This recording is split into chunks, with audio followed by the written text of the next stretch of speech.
All right, the next thing we want to talk about is, and really there's 4 presentations that we're going through, and try to keep them brief, but this one is strategy, and I'm gonna drive it from the standpoint of strategic learning. There's a lot of, I've got a book that you can read. I'll go through the key stuff in this presentation. You don't necessarily need to go through it, but I really recommend you read the book. It's, by Willie Pearson, and it kind of helps you think through how do you really approach strategy and come up with projects that are going to make sense. And what we're really moving away from in the industry is away from strategic planning per se, because you really should break out strategy and planning into 2 different efforts. When you put them together, you kind of confuse the 2, and we'll kind of figure out why here. Strong organizations really have a yearly strategy process, more so than a yearly strategic planning process. It's not a redefinition of mission or values or anything like that. It's an analysis of the changing environment, your current strategies, identification of gaps, and plans to address those gaps. So it's really very customer focused. What is the environment around us? So what makes sense strategically for us to go engage with? And as you start to do this, you start to create sort of this loop of an OODA loop, as it is, for learning, focusing, aligning, and then executing. Keep in mind when we're doing strategies, simplicity, like for the project itself, simplicity is going to be what makes us successful. Keep it simple, and that sounds simple, just to say simple, but it's actually kind of hard. Complexity creeps in a lot. It creates confusion. It's very hard to keep something simple and make it work. Think from the outside in. So always focus. What's the customer, what's the environment around us telling us? What do we need to do to react to this? Or to think in the future based on where we think it's going. The point is to win, and all of this, the point is to win the battle for value creation. You are competing in separate projects. You're competing against competitors out there in the market. Everyone wants to create value. It's our job to do that. And really strategy is everyone's job to really understand as we're creating parts of our project and doing our parts of the project here, are we creating value? The way we break it out, and I won't go into all these different steps here, but you've got to learn, a focus, an align phase, and an execute phase. And you got to kind of do them all. You got to learn, conduct your situation analysis, look at key alternatives, frame the challenge that you're facing. Focus means, all right, once we've done that, what are our strategic choices we can go do? And what's the proposition, the thing that we're going to go do that's going to make us different, it's going to make us better, the thing that this project is going to accomplish. Then you align the organization behind everything you're trying to do. Then you just go execute. And then execute is what we really talk about in terms of project management. But you see, if you don't get these other things right, you're going to lose those key enablers that we talked about in the first presentation of your stakeholders, your executive sponsor support, all those things that make you successful as a project. So we'll go through them briefly here. Learn. 3 teams. Typically what we do is have teams go out there and conduct situation analysis. What are the competitors? What's the industry? What's the broader environment? Look at what's going on in that environment and learn from it. Do some trending, This is data analytics, so we should be able to come up with some good data here. What are the changes in efforts that we see year over year? How many people are using each product? How many people are using each service? Where do we want to focus our efforts in terms of our investment, in terms of people and resources and such? You look at the current effort allocation like we did on the right, see if you want to realign that. Look at the value map of all the services, products that you got out there. How many of them fall into each of these squares? So you've got volume growth on the right, on the left side here, the vertical axis. You got the amount of return you're getting on the bottom. You'll have a lot of things that you're investing in. Your project is going to be one of those projects they're investing in. What you want to do is get that as quickly as you can, either in the stars or dogs, right? If it looks like it isn't going to work, then we want to get it down into dogs and kill it, right? That way you're not wasting any more money on it. If it looks like it's going to work, get it out there, make it a star, and then eventually this product itself will become a cash cow. So it's just something that executes, makes money for the customer until it just dies out, and becomes obsolete. But at that point, you got new products and services that you're spending cash to go do. So the idea here is in this profitability map, we get a project, get it going quickly, get it out there, and have it start executing and doing something useful for the business. What you want to do is value maximization too. So look at where you're spending your money. Obviously, let's say in this example, I did one for in 2013, a 2012 product effort mix. We had about 18% of our investment was going into these STARS programs. 32 of them were in this, just using cash, trying to get to where they'd be useful. And then you have these cash cows out there that are just making money for us.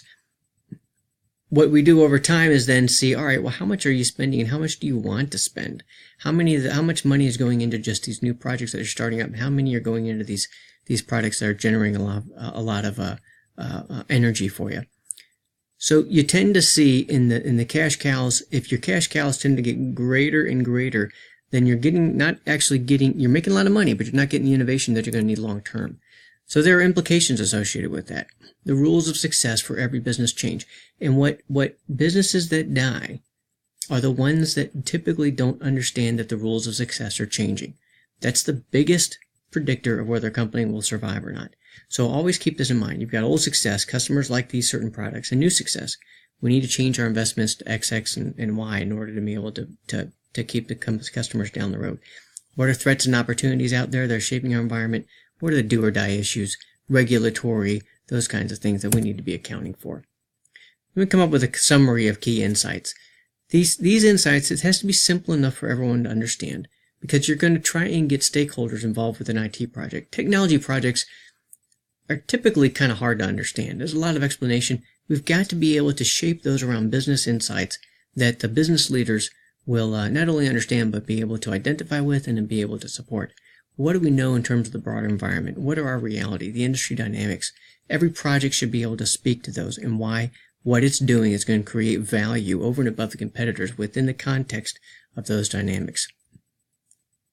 It's got some rules there for great situational analysis. Just try to keep those in mind. We are technical people typically driving these projects, but we've got to make sure we understand how to explain these very well to the people that we're talking to. Then you go into focus, right? All right, let's define what our strategic choices are going to be. What's competitive focus? What markets we're going to compete? What are we going to offer? What's the revenue over the cost and assets that we have to allocate to this? We want to maximize that equation so that you can go in and say, this is the best proposal we got going forward. Then we define our winning proposition. Never compare potential future state with present state. Always compare what the future state is with where you want to be. Okay? So how are we going to look different than our competitors? What's going to lead to greater profits, greater customer value? We define that all out there and make sure that we're mapping to that curve where our performance is going to compound, and that focus allows us to get there.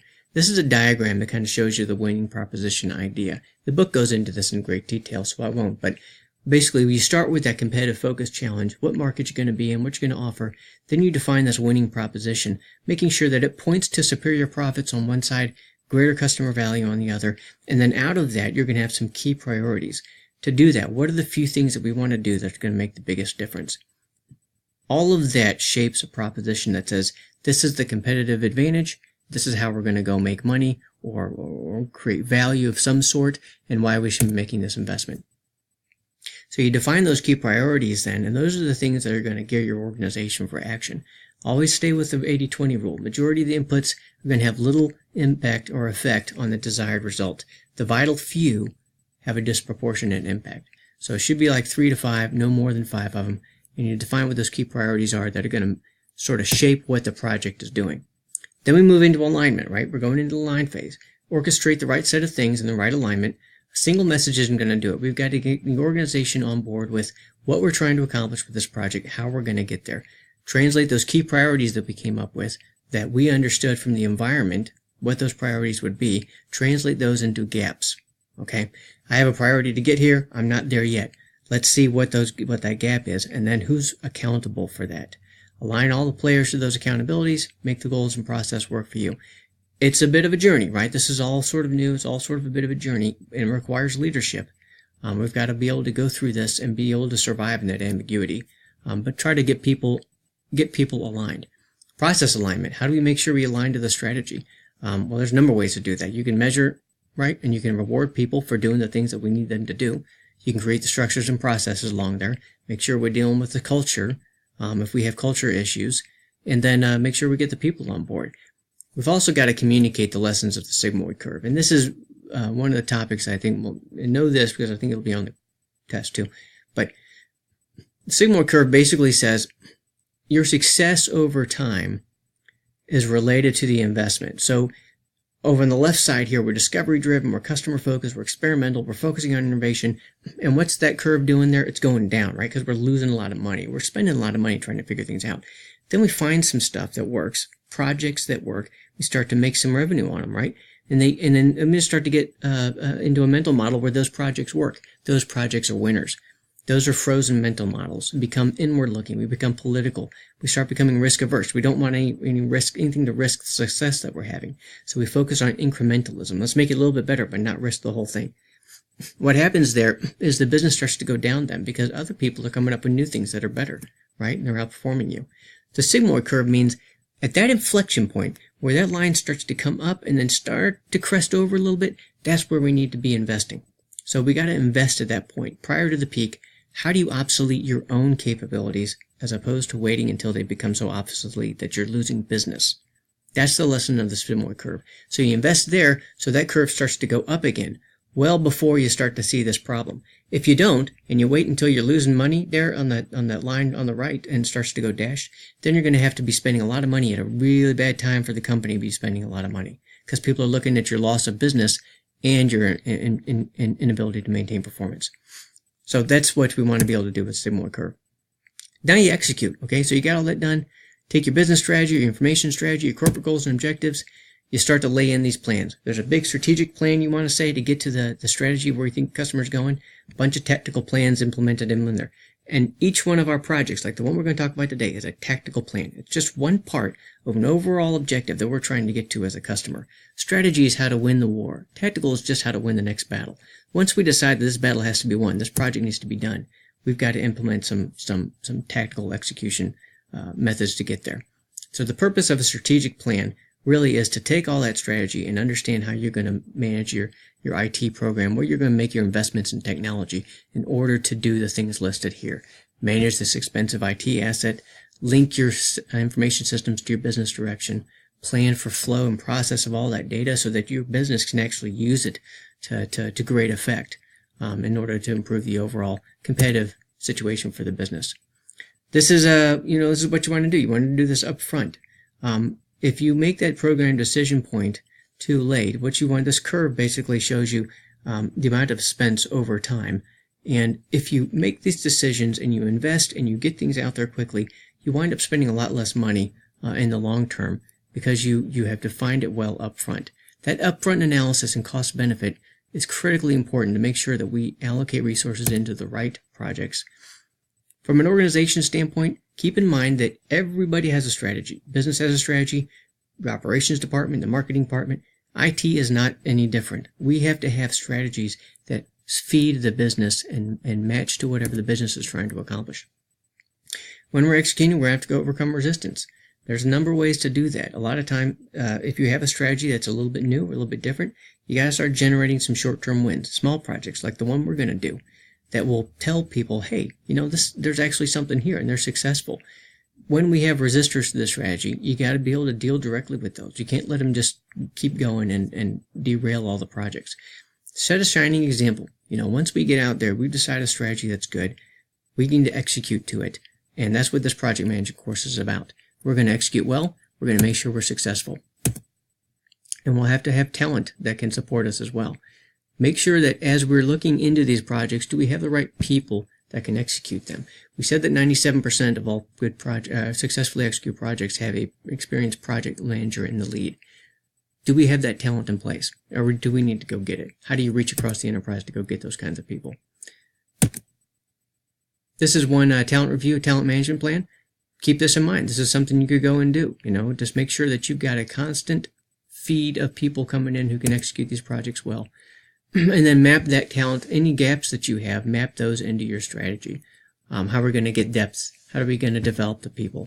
What's the specific leader plans that we have?